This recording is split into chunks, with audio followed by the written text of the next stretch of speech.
அனைவருக்கும் வணக்கம். இந்த பதிவை கேட்குற நேரத்தில் நீங்கள் தமிழ்நாட்டில் பெரும்பாலான இடத்துல குறுவை சாகுபடி ஆரம்பிச்சிருக்க வாய்ப்பு இருக்குங்க.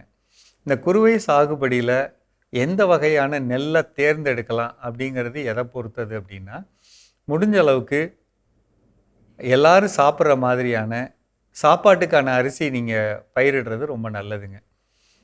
3 விதமான நெல் ரகங்கள் இருக்குது. ஒன்று பாரம்பரிய நெல், இன்னொன்று பல்கலைக்கழகத்திலேருந்து வெளியிடப்பட்ட ரகங்கள், மூணாவது கம்பெனிகள் தரக்கூடிய மேம்படுத்தப்பட்ட ஹைப்ரிட் ரகங்கள். பாரம்பரிய நெல் அப்படிங்கிறப்ப சிவன் சம்பா, மைசூர் மல்லி, சித்த சன்னா, இதெல்லாம் வெள்ளை அரிசி 120 நாள் ரகம். ஆத்தூர் கிச்சிலி சம்பா, தூய மல்லி, இதெல்லாம் அதே மாதிரி சீரக சம்பா, இதெல்லாம் 135 நாள் சற்று மோட்டாவாக இருக்கக்கூடிய ரகம்.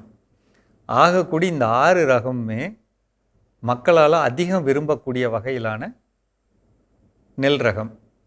பாரம்பரிய நெல்லில் கண்டிப்பாக விற்றுரும், நல்ல விலைக்கு விற்கும், நல்ல விளைச்சலும் கிடைக்கும். பல்கலைக்கழக ரகங்களில் அந்தந்த பகுதிக்கேற்ற பொதுவான ரகங்கள் இருக்குங்க. அது நீங்கள் டிபிசியில், அதாவது உங்களுடைய சொசைட்டியில் நெல்லை போடுற மாதிரி இருந்தாலோ, அல்லது ஒழுங்குமுறை விற்பனை கூடங்களில் விற்பனை பண்ணுற மாதிரி இருந்தாலோ, அல்லது தனியாட்ட விற்பனை பண்ணுற மாதிரி இருந்தாலோ, சன்னரக நெல் ரகங்கள் இருக்குங்க. அந்த மாதிரி போட்டுக்கலாம். அதிலே மேம்படுத்தப்பட்ட ரகம் அப்படிங்கிறப்ப தனியார் ரகங்கள் மஹிந்திரா 606, அக்ஷயா, நர்மதா, அது மாதிரி நிறைய ரகங்கள் இருக்குங்க.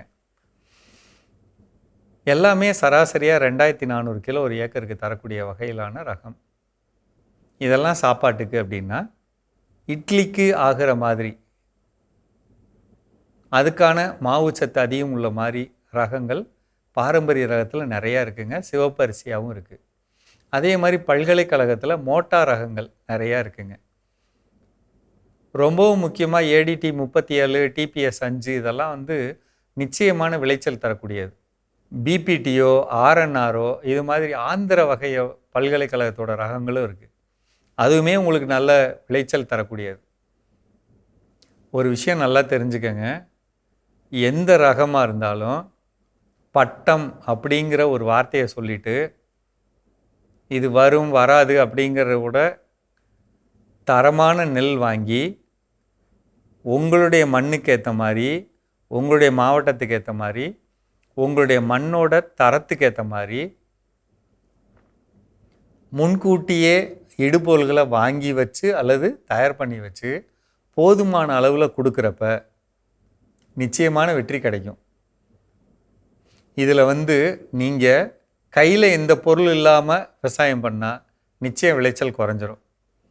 வரக்கூடிய வருடத்தில் டிபிசிலையுமே உங்களுக்கு கூடுதல் விலை கொடுக்க போகிறாங்க. அதே மாதிரி அரிசியாக்கி விற்பனை பண்ணாலும் எதிர்காலத்தில் இன்றைக்கி இருக்க உலகமயமாக்கல் சூழலில் கூடுதல் விலை கிடைக்க வாய்ப்பு இருக்குது.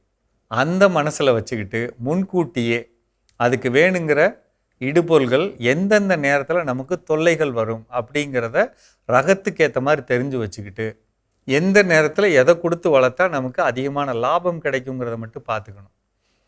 நம்ம எதை கொடுக்குறோங்கிறத விட எந்த நேரத்தில் நமக்கு நோய் வரும், எந்த நேரத்தில் பூச்சி தொல்லை வரும், எதை நம்ம கண்டிப்பாக செய்யணும் அப்படிங்கிறத மட்டும் கவனித்து செஞ்சிட்டோம்னா, ஒரு சின்ன ஒரு நம்பிக்கைக்காக சொல்கிறேங்க. கடலூர் மாவட்டத்தில் ஸ்ரீமுஷ்ணம் பகுதியில் பாக்கியலட்சுமிங்கிற அந்த அம்மா 78 வயசில் 4 ஏக்கர் நிலத்தில் 1 ஏக்கருக்கு 2400 கிலோ நெல் அறுவடை பண்ணுறாங்க. அவங்க வயசுக்கு அவங்களால இது பண்ண முடிகிறப்ப எல்லாராலையும் முடியும். சரிங்களா? மீண்டும் சந்திப்போம்.